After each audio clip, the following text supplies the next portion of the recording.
Stock ಮಾರ್ಕೆಟಲ್ಲಿ ನೀವು ಇರುವುದು ತುಂಬ ಇಂಪಾರ್ಟೆಂಟ್ ಅಂತ ಹೇಳ್ತಾರಲ್ಲ ಎಲ್ಲ, ಅದಕ್ಕೆ ಇದಕ್ಕಿಂತ ಬೆಸ್ಟ್ ಉದಾಹರಣೆ ಯಾವುದೂ ಇಲ್ಲ. ನೀವು ನೋಡಿ ಪ್ರೀವಿಯಸ್ ಚಾರ್ಟ್ ಕೂಡ ನೋಡ್ಬೋದು, ಅದರಲ್ಲಿ ಎಷ್ಟು ನಮ್ಮದು ಸ್ಟಾಪ್ ಲಾಸ್ ಇಟ್ಟಾಯಿತು, ತುಂಬಾ ಸ್ಟಾಪ್ ಲಾಸ್ ಇಟ್ಟಾಯಿತು.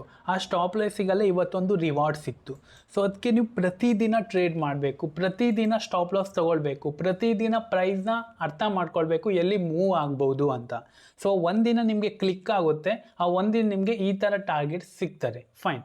ಸೊ ಈ ಥರ ನೀವು ಸಣ್ಣ ಸಣ್ಣ ವಿಷಯನೇ ತುಂಬ ಮ್ಯಾಟರ್ ಆಗ್ತಾರೆ. ನೀವು ಹೇಳ್ಬೋದು ಮೊನ್ನೆ ದಿವಸ ನಾನು ಲೈವ್ ವಿಡಿಯೋ ಮಾಡಿದೆ, ಆವಾಗ ನೀವು ಹೇಳ್ಬೋದು ಏನು ನಿಂದು ಬರೀ ಸ್ಟಾಪ್ ಲಾಸ್ ಹಿಟ್ ಆಗ್ತಿತ್ತಲ್ಲ. ಸ್ಟಾಪ್ ಲಾಸ್ ಹಿಟ್ ಆಗ್ತಾರೆ, ಟಾರ್ಗೆಟ್ ಹಿಟ್ ಆಗ್ತಾರೆ, ಬಟ್ ನನಗೆ ಮಾರ್ಕೆಟ್ ಎಲ್ಲಿ ಮೊಮೆಂಟಮ್ ಆಗ್ತಾರೆ, ಮಾರ್ಕೆಟ್ ಅಂದರೆ ಒಂದು ಗಂಟೆಯಲ್ಲಿ ನಮ್ಗೆ ಅರ್ಥ ಆಗ್ತಾರೆ ಮಾರ್ಕೆಟ್ ಎಲ್ಲಿ ಮೊಮೆಂಟಮ್ ಆಗ್ಬೋದು ಅಂತ. ಆವಾಗ ನಾವು ಒಂದೆರಡು ಸ್ಟಾಪ್ ಲಾಸ್ ಕೊಟ್ಬಿಡ್ತೀನಿ. ಇಫ್ ಇನ್ ಕೇಸ್ ಮಾರ್ಕೆಟಲ್ಲಿ ಮೊಮೆಂಟಮ್ ಆಗಬೇಕಂದ್ರೆ ಆಗ್ತಿತ್ತು, ಮಾರ್ಕೆಟ್ ಇಲ್ಲಾಂದ್ರೆ ಸ್ಟಾಪ್ ಲಾಸ್ ಇಟ್ಟಾಯಿತು, ವೆಲ್ ಆ್ಯಂಡ್ ಗುಡ್. ಮತ್ತು ನಂಗೆ ಅಪ್ಸೈಡಲ್ಲಿ ಆಪರ್ಚುನಿಟಿ ಸಿಕ್ಕಿಲ್ಲ, ಸೊ ನಾ ಇಲ್ಲಿ ಕ್ಯಾಪ್ಚರ್ ಮಾಡಿದೆ, ಒಂದು ಒಳ್ಳೆ ಟಾರ್ಗೆಟ್ ಕೂಡ ಸಿಕ್ತು. ಫೈನ್. ಸೊ ಸಣ್ಣ ಸಣ್ಣ ವಿಷಯ ತುಂಬಾ ಇಂಪಾರ್ಟೆಂಟು. ಮತ್ತು ಪುನಃ ಹೇಳ್ತಾ ಇದ್ದೀನಿ, ಸಣ್ಣ ಸಣ್ಣ ವಿಷಯ ತುಂಬಾ ಇಂಪಾರ್ಟೆಂಟು. ಸೊ ಅದಕ್ಕೆ ವೆಯ್ಟ್ ಮಾಡಿ, ಪೇಷನ್ಸಲ್ಲಿರಿ, market will reward you very good money, right. So ಈಗ ನಾವು ನಿಫ್ಟಿ ಅನಾಲಿಸಿಸ್ ಮಾಡಿದರೆ ಬ್ಯಾಂಕ್ ನಿಫ್ಟಿ ತುಂಬಾ ಒಳ್ಳೆ ಟ್ರೆಂಡಿಂಗ್ ಇತ್ತು, ಅಂದರೆ ಅದು ಸ್ವಲ್ಪ ಬೌನ್ಸ್ ಬ್ಯಾಕ್ ಬರ್ತಾ ಉಂಟು. ಬಟ್ ನಿಫ್ಟಿ ಇಲ್ಲಿ ಸುಸ್ತಾಗಿ ಕೂತ್ಕೊಂಡಿದೆ. ನಿಫ್ಟಿ ಯಾಕೆ ಸುಸ್ತಾಗಿ ಕೂತ್ಕೊಂಡಿದೆ ಅಂದರೆ ಇದು ಆಲ್ ಟೈಮ್ ಹೈ ಹತ್ರ ಉಂಟು. ಸೊ ಇದು ಮಾರ್ಕೆಟ್ ಅಷ್ಟೊಂದು ಟ್ರಾವೆಲ್ ಮಾಡಲ್ಲ. ತುಂಬ ಜನ ಪ್ರಾಫಿಟ್ ಬುಕ್ ಮಾಡ್ತಾರೆ, ಸ್ವಲ್ಪ ಜನ ಬೈ ಮಾಡ್ತಾರೆ. ಸೊ ಅದಕ್ಕೆ ಇಲ್ಲಿ ಸ್ವಲ್ಪ ಇದು volatile to sideways momentum ಮಾಡ್ತಾರೆ. ಅದೇ ಬ್ಯಾಂಕ್ ನಿಫ್ಟಿ ಆದರೆ ಒಂದೊಳ್ಳೆ ಮೂಮೆಂಟಮ್ ಮಾಡ್ತಾರೆ. ಬಿಕಾಸ್ ಯಾಕಂದರೆ ಅದಕ್ಕೆ ಇನ್ನು ಅಪ್ಸೈಡಲ್ಲಿ ಹೋಗೋ ಚಾನ್ಸಸ್ ತುಂಬಾ ಉಂಟು, ಅದಿನ್ನು ಡೌನ್ ಸೈಡ್ ಉಂಟು. ನಿಫ್ಟಿ ತುಂಬಾ ಅಪ್ಸೈಡ್ ಹೋಗಿ ಆಗಿದೆ, ಬಟ್ ಬ್ಯಾಂಕ್ ನಿಫ್ಟಿಗೆ ಇಷ್ಟು ಇನ್ನೂ ಟ್ರಾವೆಲ್ ಮಾಡಬೇಕು.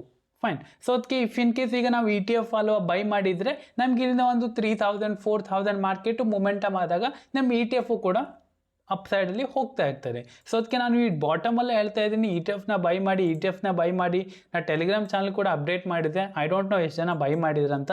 ಇಫ್ ಇನ್ ಕೇಸ್ ಬೈ ಮಾಡಿದರೆ ಕಮೆಂಟ್ ಬಾಕ್ಸ್ ಮೂಲಕ ತಿಳಿಸಿ. ಫೈನ್.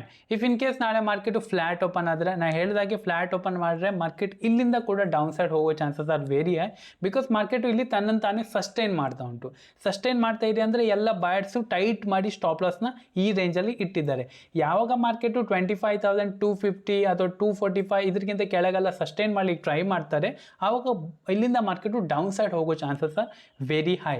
ಸೊ ಇಲ್ಲಿಂದ ನಾವು ಪ್ಲ್ಯಾನ್ ಮಾಡಿದರೆ, ಐ ಥಿಂಕ್ ನಾನು ನಿನ್ನೆ ವಿಡಿಯೋದಲ್ಲಿ ಕೂಡ ಹೇಳಿದ್ದೆ, target will be same. Because ಯಾಕಂದರೆ ಮಾರ್ಕೆಟಲ್ಲಿ ಸ್ವಲ್ಪ ಪಾಸ್ ತಗೊಳ್ಳೋ ಚಾನ್ಸಸ್ ಉಂಟು. ಯಾವುದದು 25,160. ಆ್ಯಂಡ್ ಇಫ್ ಇನ್ ಕೇಸ್ ಅಲ್ಲಿಂದ ಮಾರ್ಕೆಟ್ ಇನ್ನೂ ಕೂಡ ಹೋಯ್ತಂದರೆ ಇಲ್ಲಿ ನೀವು ಫ್ರೆಶ್ ಎಂಟ್ರಿ ಮಾಡೋರು ಮಾಡಬೇಡಿ ನನ್ನ ಪ್ರಕಾರ.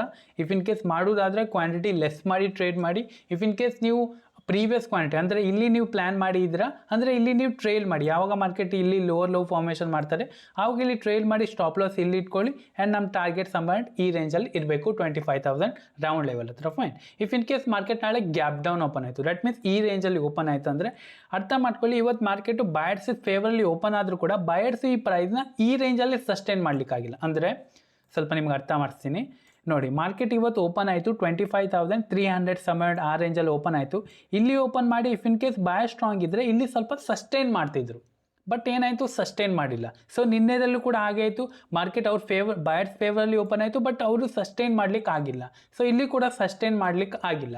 ಸೊ ಅದೇ ಇಫ್ ಇನ್ ಕೇಸ್ ನಾಳೆ ಮಾರ್ಕೆಟ್ ಗ್ಯಾಪ್ ಡೌನ್ ಓಪನ್ ಆಯ್ತು ಅಂದರೆ, ಇಫ್ ಇನ್ ಕೇಸ್ ಇಲ್ಲಿ ಸಸ್ಟೈನ್ ಮಾಡ್ಲಿಕ್ಕೆ ಆಗಿಲ್ಲ ಅಂದರೆ ಇಲ್ಲಿಂದ ಒಂದು ರಿಕವರ್ ಬರುತ್ತೆ, ಬೌನ್ಸ್ ಬೇಕಾಗುತ್ತೆ.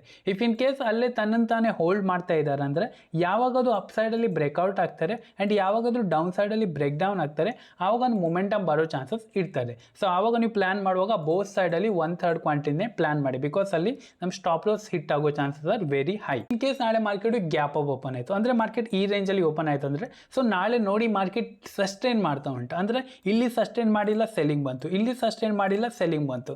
ನಾಳೆ ಮಾರ್ಕೆಟು ಈ ರೇಂಜಲ್ಲಿ ಸಸ್ಟೈನ್ ಮಾಡ್ತಾರೆ ನೋಡಿ, ಅಂದರೆ ಇಲ್ಲಿ ಒಂದು 15 ನಿಮಿಷ 20 ನಿಮಿಷ ಅರ್ಧ ಗಂಟೆ ಇದೇ ಥರ ರೇಂಜ್ ಮಾಡ್ತಾರೆ ನೋಡಿ 5 ಮಿನಿಟ್ಸಲ್ಲಿ. If in case market range ಮಾಡಿ ಡೇ ಹೈನ ಬ್ರೇಕ್ಔಟ್ ಆಯ್ತು ಅಂದರೆ ಇಲ್ಲಿಂದ ಮೊಮೆಂಟಮ್ ಬರೋ ಚಾನ್ಸಸ್ ಇರ್ತಾರೆ. ಸೊ ನಾನು ನಿಮ್ಗೆ ಒಂದು ಎಕ್ಸಾಂಪಲ್ ಹೇಳ್ತೀನಿ. ಇಲ್ಲಿ ನೋಡಿ, ಮಾರ್ಕೆಟ್ ಗ್ಯಾಪ್ ಅಪ್ ಓಪನ್ ಆಯಿತು, ಬಟ್ ಅದು ತನ್ನಂತಾನೇ ಹೋಲ್ಡ್ ಮಾಡಿ ಟ್ರೈ ಮಾಡ್ತು. ಬಟ್ ಲಾಸ್ಟಲ್ಲಿ ಏನಾಯಿತು, ಮಾರ್ಕೆಟ್ ಇಲ್ಲಿಂದ ಡೌನ್ ಸೈಡಲ್ಲಿ ಮೊಮೆಂಟಮ್ ಆಯಿತು. ಸೊ ಹೀಗೆ ಮಾರ್ಕೆಟ್ ಇಫ್ ಇನ್ ಕೇಸ್ ನಾಳೆ ಇಲ್ಲಿ ಓಪನ್ ಆಗಿ ಇದು ತನ್ನಂತಾನೇ ಇಲ್ಲಿ ಹೋಲ್ಡ್ ಮಾಡಿ ರೇಂಜ್ ಮಾಡಿ ಟ್ರೈ ಮಾಡ್ತು. ಯಾವಾಗ ಇದು ಡೇ ಹೈನ ಬ್ರೇಕ್ಔಟ್ ಮಾಡ್ತಾರೆ ಅಂದರೆ ಇನಿಷಿಯಲಿ ಏನೋ ಅದು ಹೈ ಮಾಡಿ ಇರುತ್ತಲ್ಲ ಡೇ ಇದು, ಅದನ್ನ ಇಫ್ ಇನ್ ಕೇಸ್ ಅದನ್ನ ಬ್ರೇಕ್ಔಟ್ ಆದರೆ ಇಲ್ಲಿಂದ ಮೊಮೆಂಟಮ್ ಬರ್ಬೋದು. ಹೇಗೆ ಇಲ್ಲಿ ಸಮಥಿಂಗ್ ಹೀಗೆ ಹೋಲ್ಡ್ ಮಾಡಿ ಇಲ್ಲಿಂದ ಬ್ರೇಕ್ಔಟ್ ಕೊಟ್ಟರೆ ಇಲ್ಲಿ ಬೈ ಮಾಡ್ಬೋದು. ಏನು ನಮ್ಮ ಸ್ಟಾಪ್ ಲಾಸ್ ಇರುತ್ತೆ, ಪ್ರೀವಿಯಸ್ ಥಿಂಗ್ ಟಾರ್ಗೆಟ್ ಏನಿರುತ್ತೆ 1:2 2 ಫೈನ್. ಸೊ ನಾ ಗ್ಯಾಪ್ ಅಪ್ ಓಪನ್ ಆದರೆ ಈ ಥರ ಪ್ಲ್ಯಾನ್ ಮಾಡ್ತೀನಿ, ಗ್ಯಾಪ್ ಡೌನ್ ಓಪನ್ ಆಗಿ ಇಫ್ ಇನ್ ಕೇಸ್ ಡೇ ಲೋನ ಬ್ರೇಕ್ ಡೌನ್ ಆದರೆ ಈ ಥರ ಪ್ಲ್ಯಾನ್ ಮಾಡ್ತೀನಿ. If in case market flat open ಆಗಿ ಇಲ್ಲಿಂದ ಡೇ ಐನ ಕೂಡ ಬ್ರೇಕ್ಔಟ್ ಆಯ್ತು ಅಂದರೆ ನಾ ಇಲ್ಲಿ ಕೂಡ ಪ್ಲ್ಯಾನ್ ಮಾಡ್ಬೋದು. ಬಿಕಾಸ್ ಯಾಕಂದರೆ ಇಲ್ಲಿ ಸ್ವಲ್ಪ ಸೆಲ್ಲಿಂಗ್ ಬಂದಿದೆ, ಸೆಲರ್ಸ್ ಟ್ರೈ ಮಾಡಿದ್ರು ಡೌನ್ ಸೈಡ್ ಹೋಗಿಲ್ಲ. ಇಲ್ಲಿ ಸ್ವಲ್ಪ ಸೆಲ್ಲಿಂಗ್ ಟ್ರೈ ಮಾಡಿದ್ರು, ಸೆಲರ್ಸ್ ಟ್ರೈ ಮಾಡಿದ್ರು ಬಟ್ ಡೌನ್ ಸೈಡ್ ಹೋಗಿಲ್ಲ. ದಟ್ ಮೀನ್ಸ್ ಸೆಲರ್ಸ್ ಇದೆಲ್ಲ ಸ್ಟಾಪ್ ಲಾಸ್ ಇಲ್ಲೇ ಉಂಟು. 25,322 ಹತ್ರ ಅವ್ರದ್ದು ಸ್ಟಾಪ್ ಲಾಸ್ ಉಂಟು. ಯಾವಾಗ ಮಾರ್ಕೆಟು ಇಲ್ಲಿಂದ ಅಪ್ಸೈಡಲ್ಲಿ ಬ್ರೇಕ್ಔಟ್ ಆಗ್ತದೆ ನನ್ನ ಪ್ರಕಾರ ಇಲ್ಲಿಂದ ಕೂಡ ಮೊಮೆಂಟಮ್ ಬರ್ಬೋದು.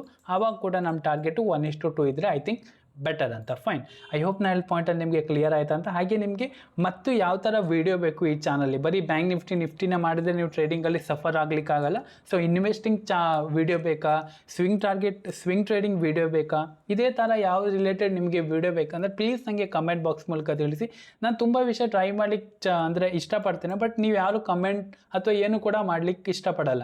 ಇಫ್ ಇನ್ ಕೇಸ್ ನಿಮಗೆ ಕಮೆಂಟ್ ಮಾಡ್ಲಿಕ್ಕೆ ಇಷ್ಟ ಆಗಿಲ್ಲ ಅಂದ್ರೆ ಕೂಡ ಟೆಲಿಗ್ರಾಮ್ ಚಾನಲ್ ಬಂದು ಅಲ್ಲಿಂದ ಆದರೂ ನೀವು ಕಮೆಂಟ್ ಮಾಡಿ. ನಾನು ಏನು ಪೋಸ್ಟ್ ಮಾಡ್ತೀನಿ ಅದರಲ್ಲಾದರೂ ಕಮೆಂಟ್ ಮಾಡಿ, ಆವಾಗ ಸ್ವಲ್ಪ ಅರ್ಥ ಆಗುತ್ತೆ. ಎಸ್ ಇವರಿಗೆ ಈ ಥರ ಕಾಂಟೆಂಟ್ ಬೇಕು, ಇವರಿಗೆ ಇದನ್ನ ಸಿಕ್ಕಿದ್ರೆ ದಟ್ ಮೀನ್ಸ್ ಇವರಿಗೆ ಇದನ್ನ ಪ್ರೊವೈಡ್ ಮಾಡಿದರೆ ಸ್ವಲ್ಪ ಹೆಲ್ಪ್ಫುಲ್ ಆಗ್ತಾರಂತ. ಸೊ ಇದೇ ಥರ ಕಂಟೆಂಟ್ ಬೇಕಾದರೆ ಪ್ಲೀಸ್ ಚಾನಲ್ನ ಕೂಡ ಸಬ್ಸ್ಕ್ರೈಬ್ ಮಾಡಿ ಇಟ್ಕೊಳ್ಳಿ. ಸೊ ಐ ಹೋಪ್ ನಾನು ಪಾಯಿಂಟಲ್ಲಿ ನಿಮಗೆ ಕ್ಲಿಯರ್ ಆಯ್ತು ಅಂತ. ಇಫ್ ಇನ್ ಕೇಸ್ ವಿಡಿಯೋ ಚಾನಲ್ನ ಡೆಫಿನೆಟ್ಲಿ ಲೈಕ್ ಆ್ಯಂಡ್ ಶೇರ್ ಮಾಡಿ.